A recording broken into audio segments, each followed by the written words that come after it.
All right. Good evening students, welcome you back.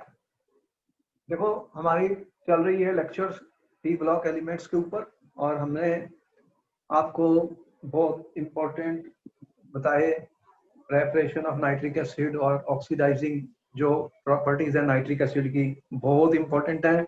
जो हमने बताई आपको कॉपर के साथ कैसे रिएक्शन होती है नाइट्रिक एसिड की, डाइल्यूट नाइट्रिक एसिड और कंसंट्रेटेड नाइट्रिक एसिड, दो की रिएक्शन हमने की कॉपर के साथ फिर जिंक के साथ, ये बहुत इंपॉर्टेंट रिएक्शन। और फिर हमने बताया कि नाइट्रिक एसिड नॉन मेटल्स को जैसे आयोडीन है और सल्फर है, फास्फोरस है, इनको किस तरह से ऑक्सीडाइज करता है, इनके हाईएस्ट ऑक्सीडेशन स्टेट के एसिड्स बने थे और कौन सी गैस उसमें बनेगी। स्टूडेंट्स यही आपको याद करना है क्योंकि यहीं से आंसर मिलेंगे सब स्टूडेंट्स। अब हम जो बात कर रहे हैं और भी इम्पोर्टेंट है और आज का जो टॉपिक है बहुत इंपॉर्टेंट है, बहुत इंपॉर्टेंट क्वेश्चन आने वाले हैं। हम बात कर रहे हैं फास्फोरस के बारे में। देखो कोई ऐसा पेपर नहीं है जिसमें फास्फोरस के ऊपर क्वेश्चन नहीं आए। और फास्फोरस के बारे में तुम्हें पता है कि हमने कहा नाइट्रोजन, फास्फोरस, आर्सेनिक, एंटीमनी और ये बेसमती एक ग्रुप 15 के एलिमेंट्स में फास्फोरस की इंपॉर्टेंस क्या है स्टूडेंट्स, कि इसके एलोट्रोप्स हैं। देखो एलोट्रोप्स ऑफ फास्फोरस के ऊपर क्वेश्चन आएगा।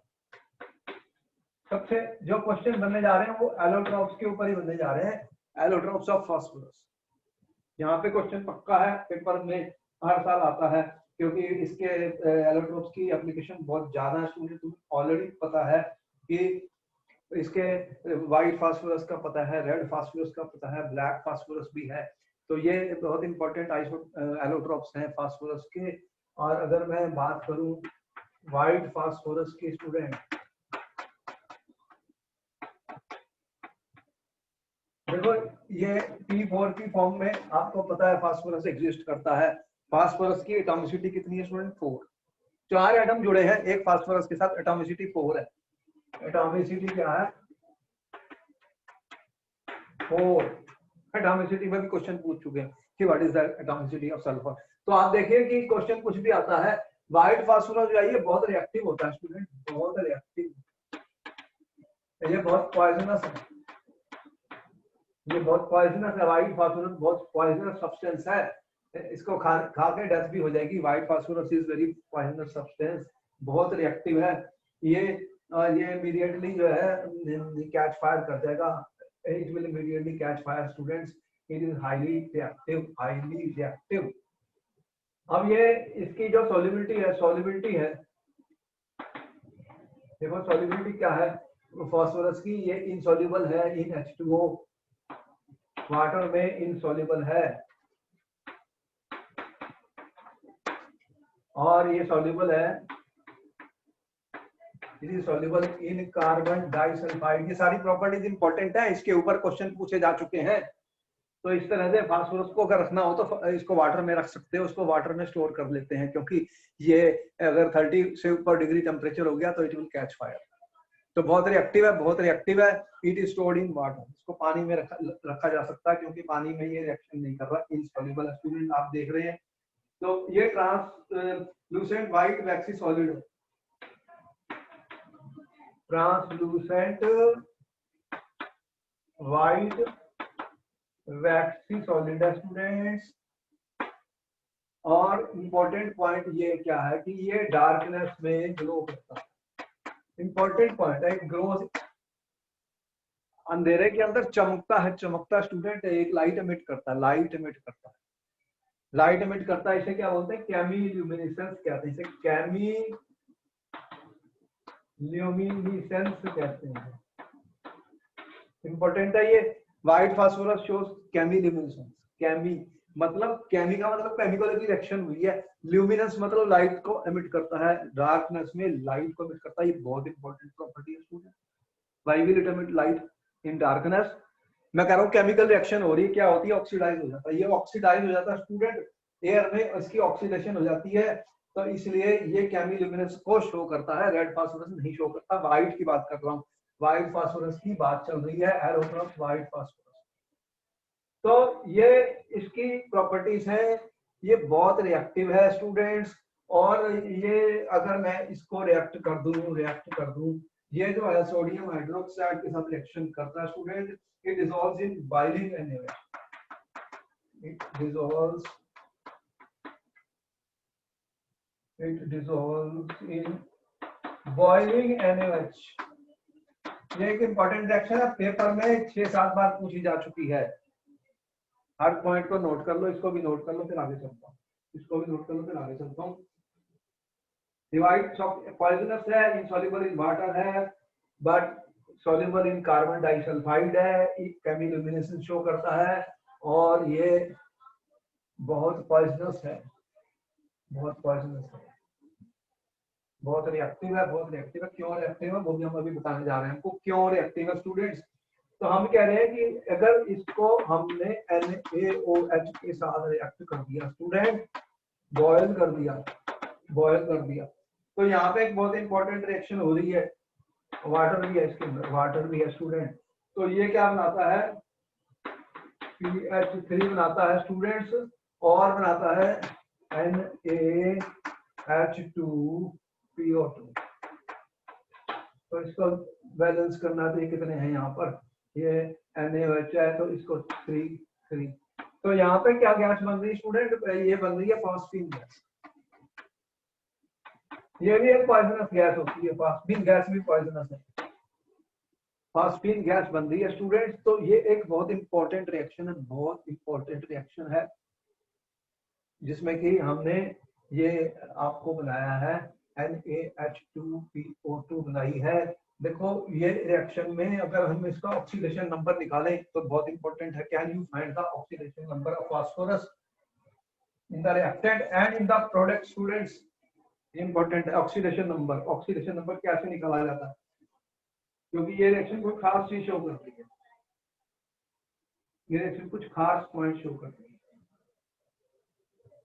क्या शो कर रही है, ये क्या है, ऑक्सीडेशन नंबर 0 है, इसका कितना है, ये +1 है, तो ये कितना है, -3 है, -3 है। और इसमें कितना आएगा, अगर ये +1 है, ये +2 हो गया, और ये x हो गया, ये -4 हो गया, तो ये कितना आ गया, +3 और -4, तो x -1, x इक्वल टू कितना आ गया, +1, तो ये +1 है।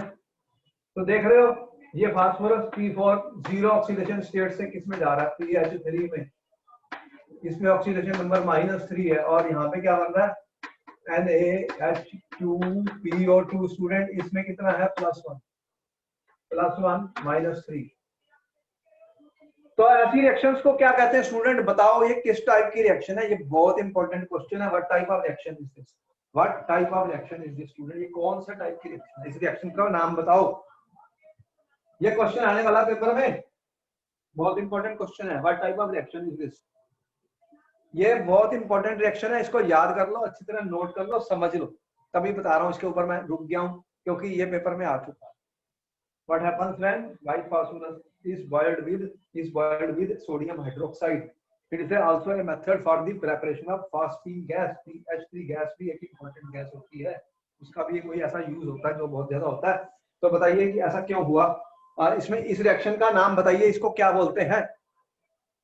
ये क्वेश्चन में आती है बहुत बार, दोबारा से पूछ रहा हूँ, what is the name of this reaction student, what is this reaction known as, इस रिएक्शन को क्या कहते हैं, कौन बता रहा है इसका आंसर, 1 मिनट का वक्त है सिर्फ आपके पास। मैंने तो दिखाई दिया यहाँ पे क्या हो रहा है, ये 0 से -3 में गया है, तो ये क्या हुई है, रिडक्शन, और ये 0 से +1 में गया है, तो यहाँ पे क्या हुई है फास्फोरस की, बताओ, ऑक्सीडेशन।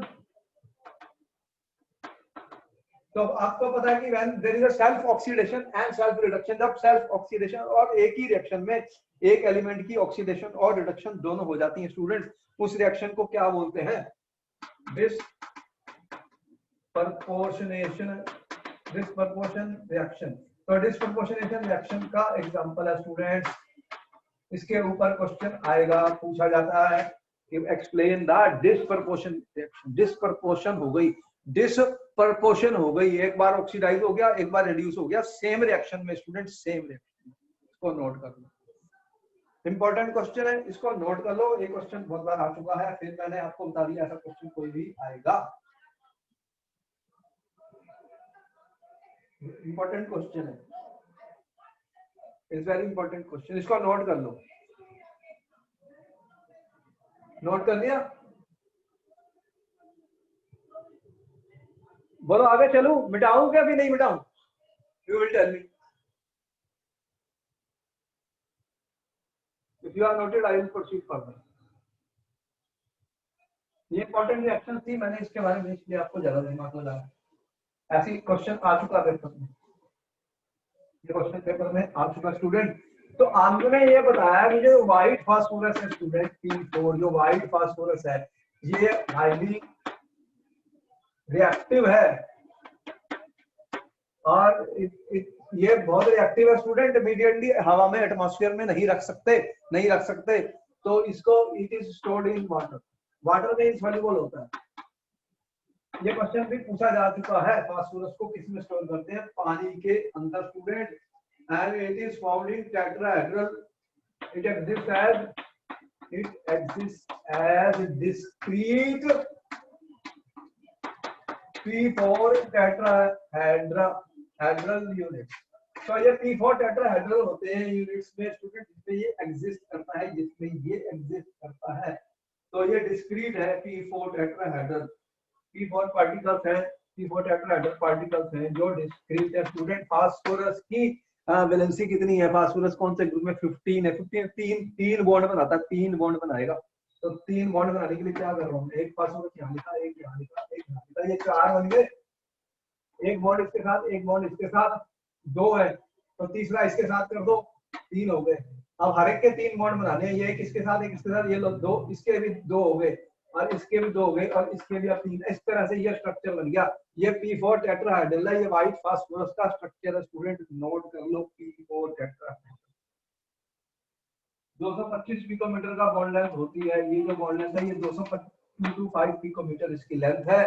ये P4 टेट्राहेड्रल की शेप में होता है, और देख रहे हैं कि ये मॉलिक्यूल जो है इसमें बहुत एंगल स्ट्रेन है, स्टूडेंट, इसलिए ये अनस्टेबल होता है। इसके अंदर क्या है? बहुत सारी एंगल स्ट्रेन। इसको क्या बोलते हैं? Angle strain. तो एंगल स्ट्रेन के कारण ये बहुत अनस्टेबल होता है। ये क्वेश्चन पूछेगा वो कि इसमें क्या प्रॉब्लम है, इतना ज्यादा रेक्ट क्यों करता है, इतना ज्यादा रेक्ट क्यों करता है? तो ये जो एंगल बनते हैं ये वाले 60 डिग्री के होते हैं, 60 डिग्री के होते हैं। इसमें हाईली एंगल स्ट्रेन है, मॉलिक्यूल के अंदर बहुत ज्यादा एंगल स्ट्रेन है, देयरफॉर इट इज अनस्टेबल। जो चीज अनस्टेबल होती है तो ये ब्रेक हो जाएगा, टूट जाएगा स्टूडेंट, टूट जाएगा। तो इसका एंगल स्ट्रेन बहुत ज्यादा है, अनस्टेबल है, ये स्टेबल नहीं है, ये टूट जाएगा, इसीलिए ये रिएक्ट करता है, इसीलिए ये बहुत रिएक्टिव होता है स्टूडेंट, इसीलिए ही ये बहुत ज्यादा रिएक्टिव होता है। This is called angular strain. इसे क्या बोलते हैं? Angular strain. तो एयर में क्या करेगा ये? Immediately it will catch fire, ये ऑक्सीजन के साथ रिएक्ट करके ये बना देगा P4O10। तो ये ऑक्सीडाइज हो जाएगा एयर में, ये रिएक्ट कर जाएगा, इमीडिएटली रिएक्शन हो जाएगी स्टूडेंट, रिएक्शन हो जाएगी। तो डेंस व्हाइट फ्यूम्स बन जाएंगे, ये क्या होते हैं? ये बनते हैं डेंस व्हाइट फ्यूम्स मिल जाते हैं। तो हवा में रखते ही इसके डेंस व्हाइट फ्यूम मिल जाएंगे, ये ऑक्सीजन के साथ रिएक्ट कर जाएगा, ऑक्सीडाइज हो जाएगा। एंगुलर स्ट्रेन बहुत ज्यादा है, ये स्टेबल नहीं है, ये स्टेबल। ये इंपॉर्टेंट क्वेश्चन है, ये इंपॉर्टेंट क्वेश्चन जिसके बारे में मैं डिस्कस करूंगा। ऐसे क्वेश्चन पूछे जाते हैं पेपर में, फिर आएंगे इंपॉर्टेंट क्वेश्चन है। तो इनके अंदर जो वीक वाटर वाल होती है 44 डिग्री सेंटीग्रेड के करीब ये टूट जाएगा, ये टूट जाएगा।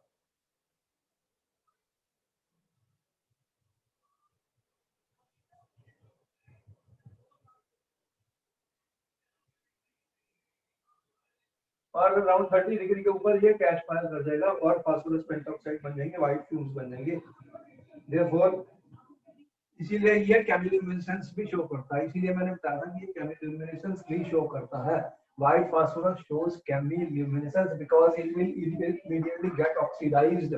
तो फास्फोरस ने ऑक्सीजन के साथ रिएक्ट किया, ये ऑक्सीडाइज हो गया और ये फिर केमिकल्यूमिनेसेंस शो करता है। तो लाइट दिखेगी, डार्कनेस में लाइट दिखेगी, ऐसी जलेगा, फ्यूम से निकलेंगे तो ये चमकेगा, ये चमकेगा। रात को लाइट ल्यूमिनस, ल्यूमिनस मतलब लाइट निकलेगी इसके अंदर से, लाइट में ये व्हाइट फास्फोरस की बात बता रहे हैं। चलो व्हाइट फास्फोरस के बारे में पता लग गया। देखो क्वेश्चन आ रहा है comparison of white and red phosphorus के ऊपर भी क्वेश्चन आता है। इनकी प्रॉपर्टीज बहुत इंपॉर्टेंट है। एलोट्रॉप्स ऑफ फास्फोरस के ऊपर हर साल कोई ना कोई क्वेश्चन मिलेगा, जरूर आएगा। अब आ रहा है रेड फास्फोरस। तो रेड फास्फोरस लेस रिएक्टिव है देन व्हाइट फास्फोरस। अगर व्हाइट फास्फोरस को 573 व्हाइट फास्फोरस को हीट कर दो 573 केल्विन पर इनर्ट एटमॉस्फेयर पर, इनर्ट एटमॉस्फेयर पर स्टूडेंट, इनर्ट एटमॉस्फेयर में for several days, inert atmosphere for several days कह रहा हूँ, कई दिनों तक करना पड़ता है इसको, तो बन जाता है रेड फास्फोरस। तो आपको मिल जाता है रेड फास्फोरस, रेड फास्फोरस मिल जाता है। When red phosphorus is heated, then black phosphorus are formed. और अगर इसको हम हीट कर दें, अगर इसको हम हीट कर दें, red phosphorus is heated under high pressure, under high pressure, तो ये कन्वर्ट हो जाता है ब्लैक फास्फोरस। तो कौन सा बन जाता है? ब्लैक फास्फोरस मिल जाता है, ब्लैक फास्फोरस मिल जाता है। फिर द ब्लैक फास्फोरस फॉर्म। तो ये आयरन ग्रे लस्टर होता है इसका, आयरन ग्रे लस्टर होता है स्टूडेंट, और ये इट इज कलरलेस होता है, नॉन पॉइजनस है, ये नॉन पॉइजनस है। देखो कितना डिफरेंस आ गया। व्हाइट फास्फोरस पॉइजनस है, खाओगे तो मर भी जाओगे, और ये नॉन पॉइजनस है, ये नॉन पॉइजनस है स्टूडेंट, इतना डिफरेंस आ रहा है। और ये इनसॉल्युबल इन वाटर, और ये वाटर में इनसॉल्युबल, और कार्बन डाइसल्फाइड में भी इनसॉल्युबल है। ये क्वेश्चन देखो इसलिए लिखा है कि ये कंपैरिजन आता है, कंपैरिजन आता है। Give two differences between white and red phosphorus. तो आपको फिर पता होना चाहिए दोनों में क्या डिफरेंस है। ये less reactive than white phosphorus है। फर्दर क्या है और क्या बता रहे हैं इसके बारे में? ये ब्लैक फास्फोरस बन गया, ब्लैक फास्फोरस। देखो ये एलोट्रॉप्स बहुत इंपॉर्टेंट है, इस पे क्वेश्चन आएगा।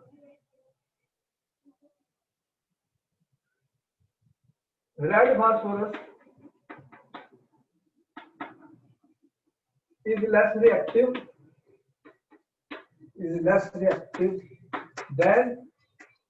than white phosphorus, than white phosphorus। तो ये white phosphorus से less reactive रेड फास्फोरस, तो भी नोट कर लो।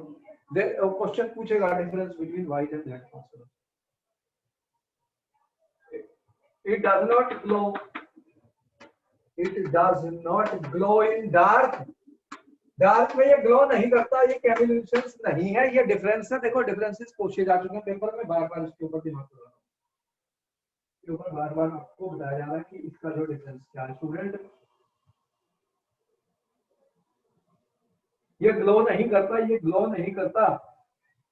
केमिकली जो है व्हाइट फास्फोरस मोर रिएक्टिव है, केमिकली हम कह रहे हैं लेस रिएक्टिव है, लेस रिएक्टिव है देन व्हाइट फास्फोरस। ये बहुत इंपॉर्टेंट डिफरेंस है, बहुत इंपॉर्टेंट डिफरेंस है, इसका रीजन भी वो पूछेगा। क्वेश्चन ये है वाई रेड फास्फोरस, ये क्वेश्चन पेपर में आ चुका student. Why red phosphorus is chemically less reactive than white phosphorus. ये क्वेश्चन इंपॉर्टेंट है, मैंने पेपर में आपको देखा इसको बहुत बार, ये पेपर में आया, दोबारा से लिख रहा हूं। बताओ इसका क्या रीजन है स्टूडेंट, क्या रीजन है?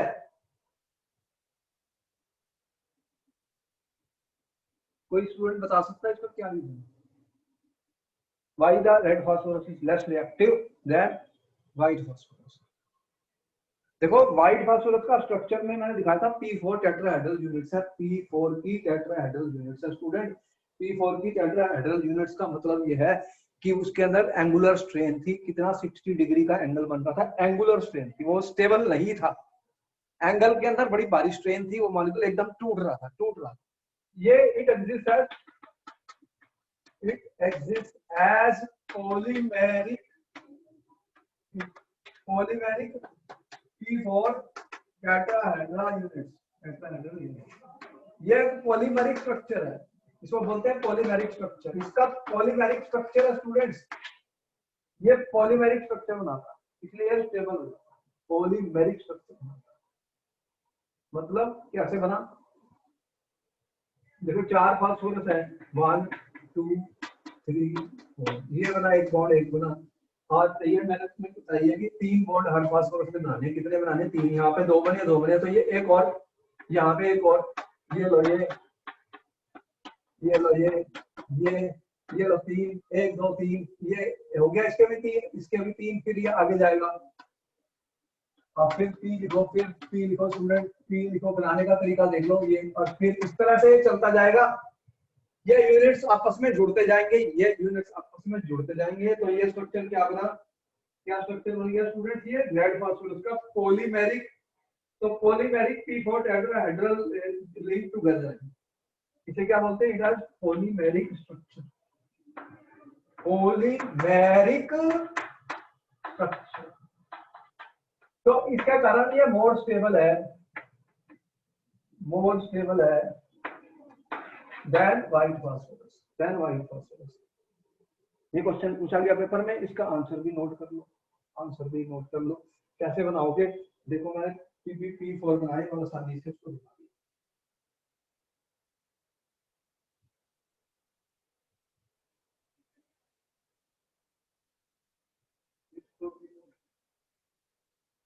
तो चीजें होती है केमिस्ट्री में, लर्न करना है, उसके बाद याद करना है, लर्न करना है फिर याद भी करना है, क्योंकि फिर मैं भूल जाऊंगा, क्योंकि कुछ चीजें ऐसी हैं उसमें मेमोरी पार्ट भी होता है। हम जो अल्फा और बीटा ब्लैक फास्फोरस होते हैं एलोट्रोप्स, ये एलोट्रोप्स हैं फास्फोरस के, और जब रेड फास्फोरस को हीट किया जाता है, स्टूडेंट्स, हीट किया जाता है, ये सब हीटिंग पे चल रहा है इन सील्ड ट्यूब। 803 केल्विन है, सील्ड ट्यूब है, तो सील्ड ट्यूब में इसको हीट किया जाता है, तो फिर ये क्या करते हैं, उसको सब्लाइम कर लेते हैं, और फिर रोम्बो हाइड्रो क्रिस्टल्स बन जाते हैं, और फिर उसे वो आपको मिल जाएंगे 2 फॉर्म ब्लैक फास्फोरस के। क्या मिल जाएंगे, ब्लैक फास्फोरस के 2 फॉर्म आपको मिल जाएंगे। तो स्टूडेंट्स कि आपको मैंने जो मेन बात बताई, जो मेन क्वेश्चन हमारे पास आने वाला है, व्हाइट और रेड फास्फोरस के अंदर जो डिफरेंस है, ये बहुत इंपॉर्टेंट क्वेश्चन है, ये तो आएगा ही आएगा एग्जाम में, क्योंकि कम से कम वो पूछेगा give 2 differences between the white phosphorus and red phosphorus. देखो जब मैंने कहा कि स्ट्रक्चर, तो अगर हमने रेड फास्फोरस को 803 केल्विन पे हीट कर दिया सील्ड ट्यूब में, स्टूडेंट सील्ड ट्यूब में, तो ये ब्लैक फास्फोरस में कन्वर्ट हो गया, और ये रिएक्टिव नहीं होता, black phosphorus is not reactive students. तो ये जो हमने तुम्हें बताया था कि व्हाइट को हमने रेड में कन्वर्ट किया था, और इसको किया था, ये it does not oxidise in air, तो ये एयर में इसकी ऑक्सीडेशन नहीं होती, और अगर ऑक्सीडेशन हो जाती तो फिर ये ऑक्साइड बना लेगा, ऑक्साइड बन जाएगा, जैसे कि व्हाइट फास्फोरस में बनाया। इसको नोट कर लो, फिर आगे चलता हूँ, पहले इसको नोट कर लो, फिर आगे चलते हैं। ये सब पॉइंट्स को नोट कर लो स्टूडेंट, ये इंपॉर्टेंट है, ये सारे क्वेश्चन पेपर में आए हैं, जो भी करा रहा हूँ ये क्वेश्चन पेपर में आ चुके हैं स्टूडेंट, इनको नोट कर लो।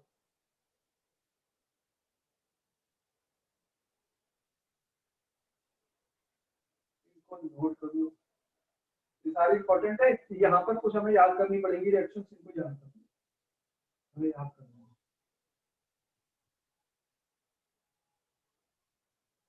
क्वेश्चन क्या आया था, मैं क्वेश्चन बता रहा हूँ,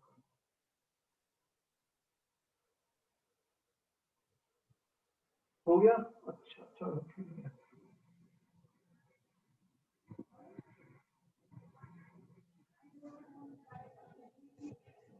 क्वेश्चन ये आया था बोर्ड में, give 3 differences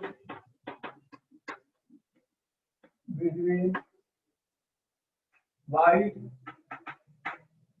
and red phosphorus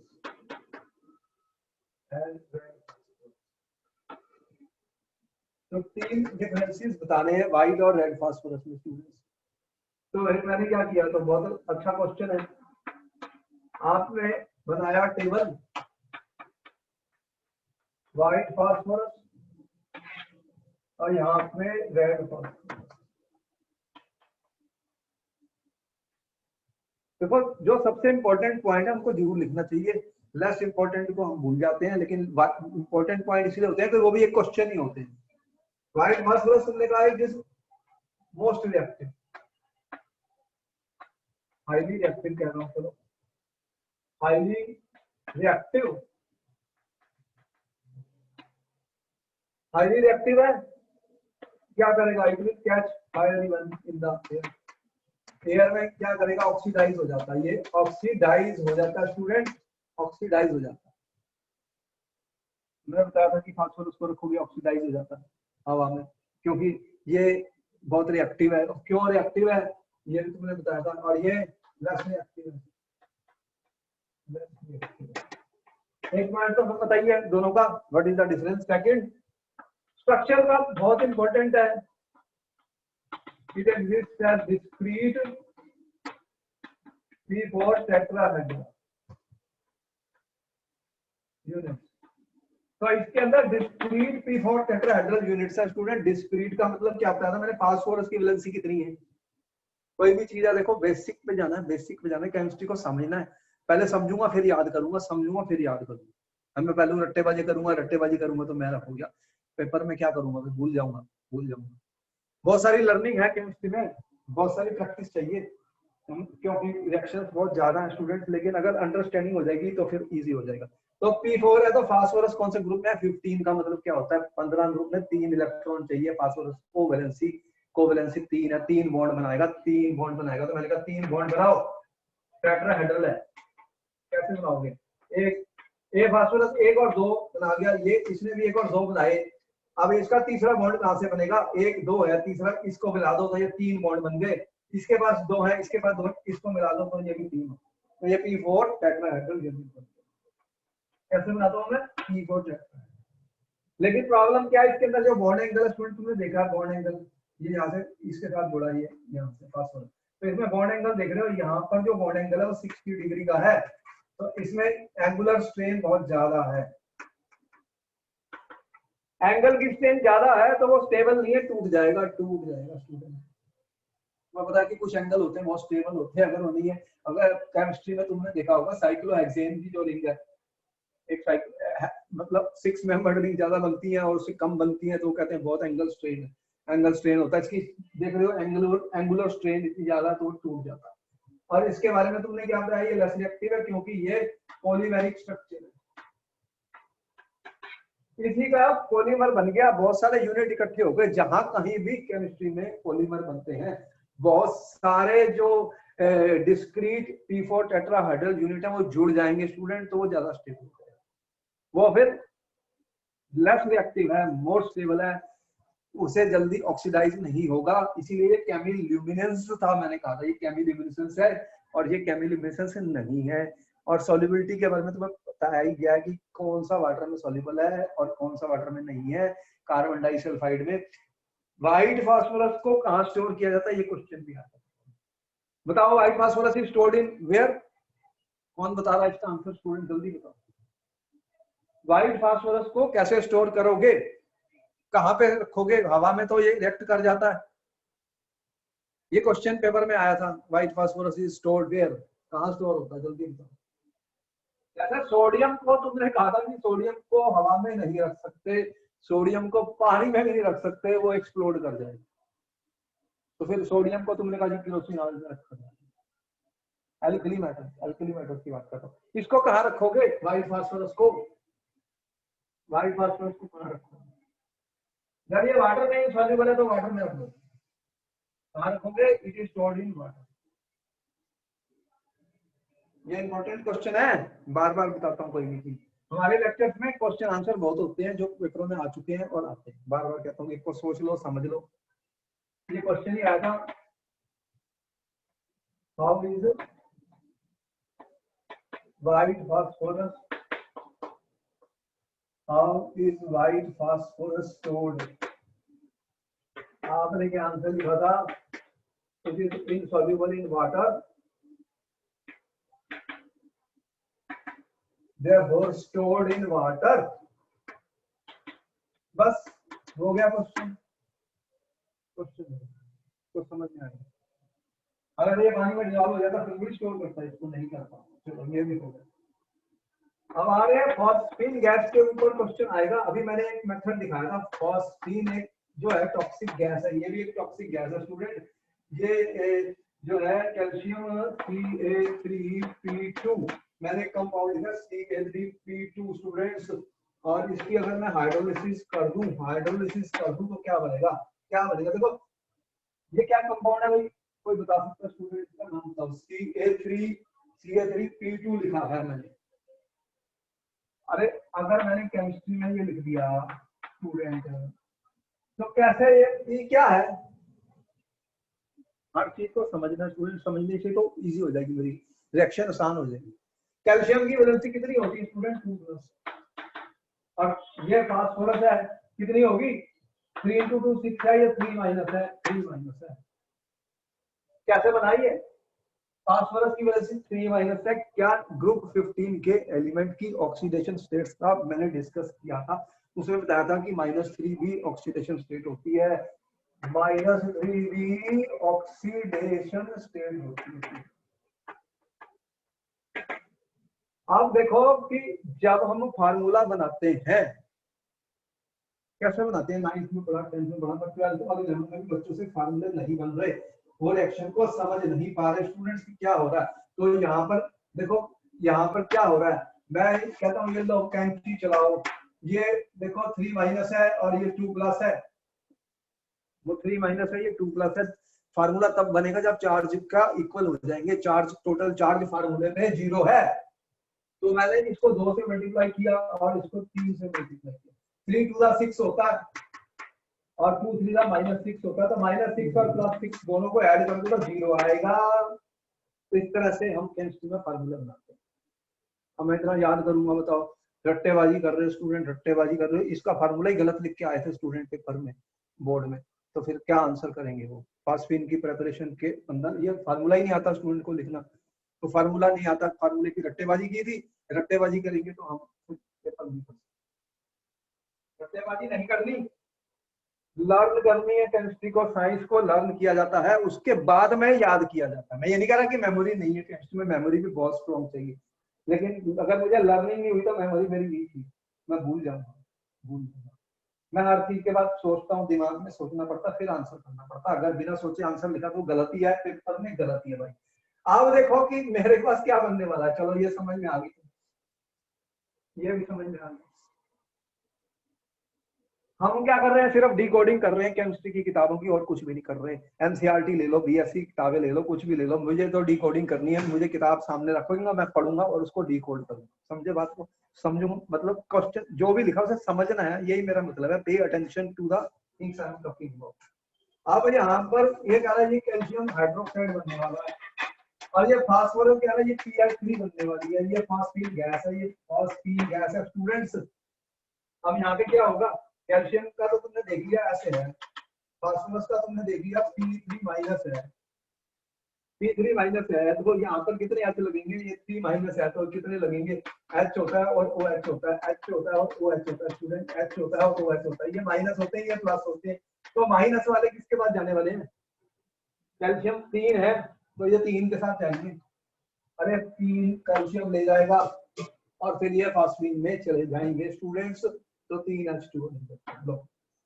समझ में आई कि मैंने रिएक्शन कैसे बनाई? ये रिएक्शन आपके बुक में दे रखी है, उसको सिर्फ मैंने एक्सप्लेन किया है कैसे बनी है, उसको मैंने एक्सप्लेन किया है स्टूडेंट कैसे बनी है।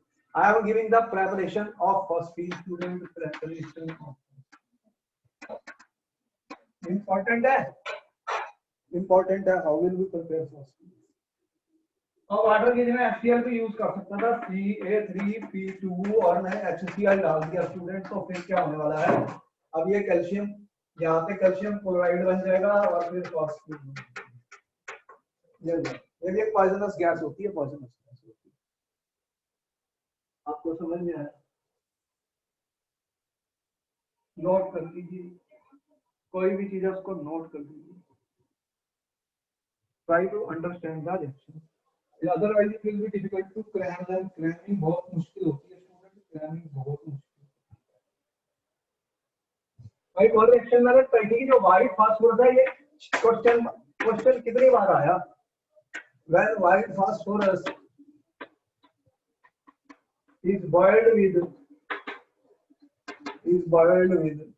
स्पेलिंग ठीक लिखे मैंने क्या, boiled with concentrated sodium hydroxide, write the reaction. What type of reaction is this?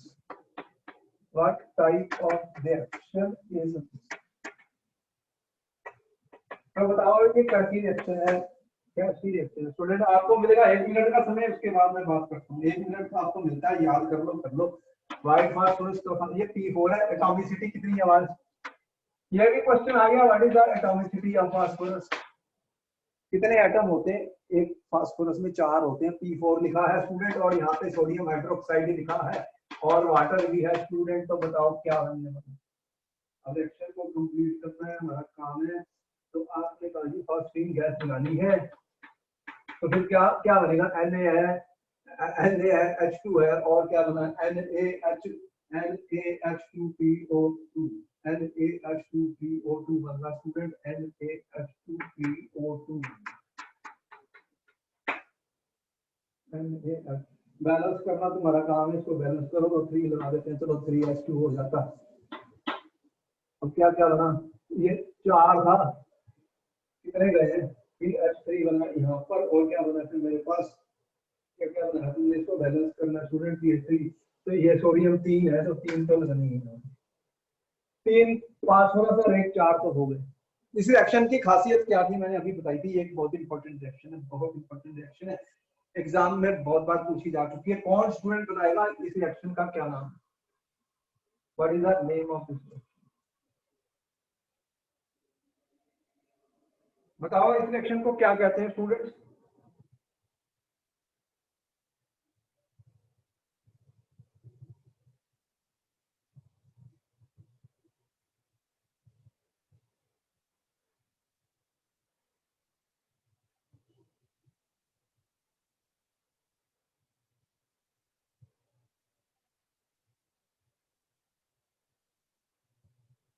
क्या स्टोरी है, अरे फास्फोरस की ऑक्सीडेशन नंबर 0 थी, मैंने बताई थी, इसकी तुमने निकाली थी कितना, ये +1 होता है, ये -3 निकली थी, इसकी ऑक्सीडेशन स्टेट कितनी निकाली थी मैंने, ये +1 है, ये +2 है, ये -4 है, तो कितनी आई थी इसकी ऑक्सीडेशन स्टेट, -1 +3 और ये 0 है। तो यहाँ पर ऑक्सीडेशन भी हुई है, रिडक्शन हुई है, ऐसी रिएक्शन को ये कहते हैं डिस्प्रपोर्शनेट हो गया, क्या हो गया, डिस्प्रपोर्शनेट हो गया। ये एक बहुत इंपॉर्टेंट रिएक्शन है, ये कई बार पेपर में पूछी गई, और फिर ये रिएक्शन का मैं नाम बार बार लिखता हूँ स्टूडेंट, मतलब ये पेपर में आएगा, पिछले क्वेश्चन पेपर देख लेना, ऐसी कोई रिएक्शन जरूर पूछी जाएगी, डिस्प्रपोर्शनेशन रिएक्शन। कुछ चीजें होती है जो बहुत फंडामेंटल होती है, जो बार बार पूछी जाती है स्टूडेंट, ऐसे क्वेश्चन पेपर में आने हैं। तो PH3 जो गैस है student, it is extremely poisonous gas, ये एक बहुत ज्यादा पॉइजनस गैस है। केमिस्ट्री के अंदर खासियत ये है कि कुछ ऐसे कंपाउंड है, बहुत सारे कंपाउंड तो हम खा ही रहे हैं, आप सारा दिन खाते हो कार्बोहाइड्रेट, फैट, प्रोटीन, कुछ ऐसे भी हैं जो पॉइजनस हैं, अगर उनको सूंघ लिया तभी मर जाओगे, व्हाइट फास्फोरस खाओगे तो मर जाओगे। अब ये भी पॉइजनस गैस है, ऐसी बहुत सारी गैसेज हैं। अब ये गैस लीकेज हुई थी तो कितने लोग मर गए थे, आपने देखा था, गैस लीकेज हुई थी, भोपाल गैस ट्रेजेडी का आपको पता है कि गैस लीकेज हुई थी, वो मिथाइल आइसोसाइनाइड थी, इथाइल आइसोसाइनाइड गैस आपके बॉडी में गई तो बस आप खत्म। तो पॉइजनस गैसेज होती है, पॉइजनस सब्सटेंसेस होते हैं, और बहुत सारे तो कंपाउंड दिन रात तुम खा रहे हो। तो केमिस्ट्री एक बहुत इंपॉर्टेंट सब्जेक्ट है, इसे सोच समझ के देखना है क्या चीज बन रही है क्या नहीं बन रही। स्टूडेंट्स हर तरह की चीजें बनती है। अब यहाँ तक तुमने नोट कर लिया। किसी को कोई डाउट है? Any student has doubt, you can ask me question. No sir. हैं? बोलो कुछ डाउट है? क्या हो गया ये? नोट कर लिया? ये क्वेश्चन बार बार बता रहा हूँ, इंपॉर्टेंट है। Yes sir. चलो ठीक है, फिर बुटा दूं इसको क्या? Yes sir. अच्छा ठीक है भाई, ओके। अब क्या है तो मैं बताऊं। अब देखो स्ट्रक्चर के ऊपर पूछा जाता है कि what is the structure of PH three. Structure of PH three के बारे में पूछा जाएगा। तो मैं ये पूछूं तुमसे, व्हाट इज द हाइब्रिडाइजेशन? अब कौन बता रहा है इसका आंसर? आपको 1 मिनट का वक्त मिलता है सिर्फ, फिर बात खत्म हो जाती है। हाइब्रिडाइजेशन कैसे निकालते हैं स्टूडेंट? हाइब्रिडाइजेशन कैसे निकालते हैं? What will be the hybridisation in PH three? क्या हाइब्रिडाइजेशन होगी? फास्फोरस का कितना एटॉमिक नंबर? 15। आउटर मोस्ट में कितने हैं? 3s2 3 बताओ जल्दी। यही है configuration outermost valence shell की। मैंने सही लिखी गलत लिखी? मुझसे गलत भी हो सकता है, जल्दी बताओ ये सही है गलत है? अरे मैं गलत भी तो लिख सकता हूँ, बताओ ये कॉन्फ़िगरेशन सही है आउटर मोस्ट वैलेंस इलेक्ट्रॉन की? तो फिर क्या हो रहा है इसमें? 3s2 है, लो तुम कह रहे हो सर 3s और 3p है, फास्फोरस के अंदर 2 इलेक्ट्रॉन इधर है, 1 2 और 3। तो बताओ हाइब्रिडाइजेशन कौन सी होगी? हाइब्रिडाइजेशन कौन सी होगी स्टूडेंट इन pH3?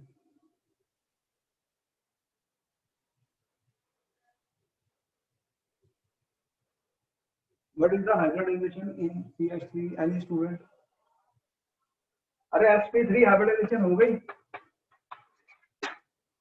वैसे भी मैं मेरे पास ट्रिक है हाइब्रिडाइजेशन निकालने की। देखो फास्फोरस एयर में 3 बॉन्ड बन रहे हैं। कितने बॉन्ड बन रहे हैं? 3 3 और एक लोन पेयर है। ये लोन पेयर दिख रहा है, ये लोन पेयर दिख रहा है, ये थोड़ी कंपाउंड बना रहा है। तो 3 बॉन्ड पेयर है स्टूडेंट और एक लोन पेयर। दोनों को ऐड करोगे तो 4 आता है। अरे लोन पेयर और बॉन्ड पेयर को ऐड कर दिया यार, सीधी ट्रिक बता रहा हूँ, 4 आ गया तो ये sp3 हाइब्रिडाइज है। कुछ ऐसी चीजें होती हैं जो आप प्रैक्टिस से मतलब समझ जाते हो। ये sp3 है, मैंने आपको ट्रिक बता दी। मैं इतना करता ही नहीं, सीधा देखता 3 बॉन्ड पेयर एक लोन पेयर, तो टोटल मिला के 3 जमा 1 4, तो ये sp3 हाइब्रिडाइज। sp3 हाइब्रिडाइज इसका बॉन्ड एंगल होता है 109, लेकिन इसका तो बहुत कम है। इसका तो बहुत कम है। कितना है? इसकी क्या बन रही है शेप? हाइब्रिडाइजेशन तो sp3 है, लेकिन इसकी शेप क्या बनी? इसकी शेप क्या बनी स्टूडेंट? ये ऐसे दिखता है। देखो यहाँ पे लोन पेयर अब इलेक्ट्रॉन पड़ा हुआ है, यहाँ पर इलेक्ट्रॉन पेयर पड़ा हुआ है। और अगर मैं इसका 3 डायमेंशनल दिखाऊं स्टूडेंट, 3 डायमेंशनल दिखाऊं तो केमिस्ट्री में कैसे दिखाता हूँ? और मैंने ये ऐसे इसको डार्क कर दिया, डार्क कर दिया। बात समझ में आई कि मैंने क्या किया स्टूडेंट? कितना सुंदर मॉलिक्यूल बना। ये जो डार्क मैच होती है ये क्या होती है? ये बाहर हमारी तरफ आ रही है। ये जो डैश लाइन होती है हमारे से दूर जा रही है, क्योंकि तो ये 3 डायमेंशनल होते हैं। ब्लैक बोर्ड तो 2 डायमेंशनल है स्टूडेंट। एक लोन पेयर इलेक्ट्रॉन पड़ा हुआ है, इसका बॉन्ड एंगल जो है वो कम हो जाता है। ये होते हैं lone pair bond pair repulsion. ये लोन पेयर रिपेल करता है बॉन्ड पेयर को, उससे रिपल्शन होती है। ये 93.5 डिग्री का बॉन्ड एंगल है इसका स्टूडेंट। और इसकी जो बॉन्ड लेंथ है वो है 1.42 पिकोमीटर। 1.42 पिकोमीटर कह रहा हूँ बॉन्ड लेंथ। तो इस तरह से ये इसका स्ट्रक्चर है फास्फीन का स्टूडेंट्स। ये इसका स्ट्रक्चर है। किसका स्ट्रक्चर बताया मैंने स्टूडेंट? फास्फीन का स्ट्रक्चर बताया आपको, फास्फीन का स्ट्रक्चर बताया।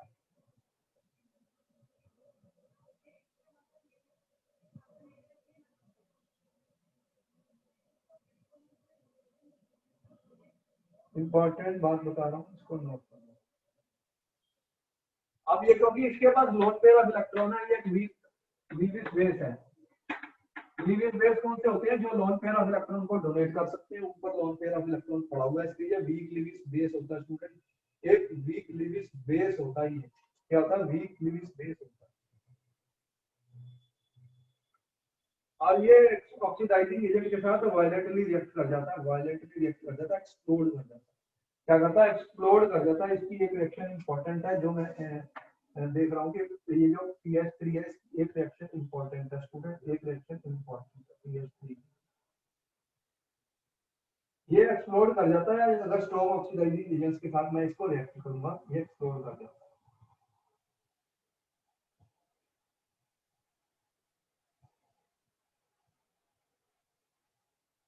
तो इसके ये जो फॉस्फेट गैस है स्टूडेंट, ये काफी पॉइजनस होती है, ये पॉइजनस होती है। और ये जो है क्या करता है कि एक्सप्लोड कर जाता है ऑक्सीडाइजिंग एजेंट के साथ। तो स्प्रिंगली डिसॉल्व है वाटर के अंदर और एक्सप्लोड्स वायलेंटली जब when it reacts with the oxidising agent. Oxidising agent के साथ ये वायलेंटली रिएक्ट कर जाता है। और एक बात बता दूं इसके बारे में, जो क्वेश्चन एक जगह मुझे मिला था तो मैं इसको बता रही हूँ।